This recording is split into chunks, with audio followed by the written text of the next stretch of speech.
আসসালামু আলাইকুম। নওগাঁর ভাষায় কথা কবা চলে আসনু। সবাই কেমন আছেন? এই যে ছাদের মধ্যে একটা চানাচুর ঝাল ঝাল করে মেকালিয়া ছাদের উপরে চলে আসছি। সবাই মিলে একসাথে খামো। এই যে ছাদের একটু ভিডিওটা করে নিনু। এই যে আসরে আজানের পরে পরে চলে আসছি। জি চলো সবাই, আমার দুটা ভ্যাগনি নিয়ে আসছি। ভ্যাগনিরা এই যে একটা চানাচুরকে মেঁকে সুন্দর করে মেঁকে নিয়ে আসছি। সব পিচ্চিরা খাওয়া শুরু করে দিছে। এর সেই মজা লাগিচ্ছে। সবাই মিলে কোনো কিছু খাবার লাগলে খাবারের স্বাদও বেড়া যায়, মজাও আনন্দ বেড়া যায়। আমার কাছে তো মনে হয় একা একা খাওয়ার মধ্যে কোনো স্বাদ নেই। সবাই মিলে খামু, এবি স্বাদ লাগবে। এই যে সবাই মিলে খাচ্ছে। আমার ম্যাকতে যতক্ষণ দেরি হয়েছে, এর খাইতেই ততক্ষণ দেরি হলো না। কে রে এতক্ষণ ধরে ম্যাক নতুরা না, আস্তে ধীরে খা।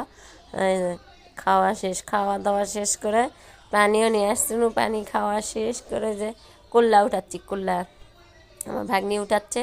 আমি একটু দেখতেছি, ভিডিও করতেছি। কল্লার গাছগুলো অনেক সুন্দর হয়েছে। আমাকে নওগাঁর ভাষায় করুলাকে কল্লা বলে। কল্লা কল্লা অনেক তিতো রে কয়। কল্লা অনেক তিতো, তিতোয় খাওয়া যাচ্ছে না।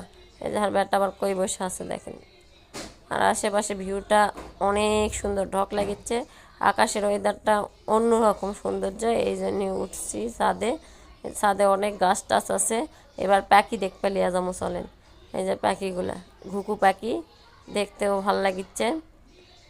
সবাই যদি আমার ভিডিওটা ভাল লাগে তাহলে টুক করে একটা সাবস্ক্রাইবটা করে দিবেন।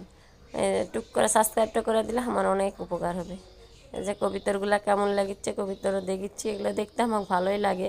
পশু পাখি, কবিতর, গাছ টাছ সবই ভালো লাগে।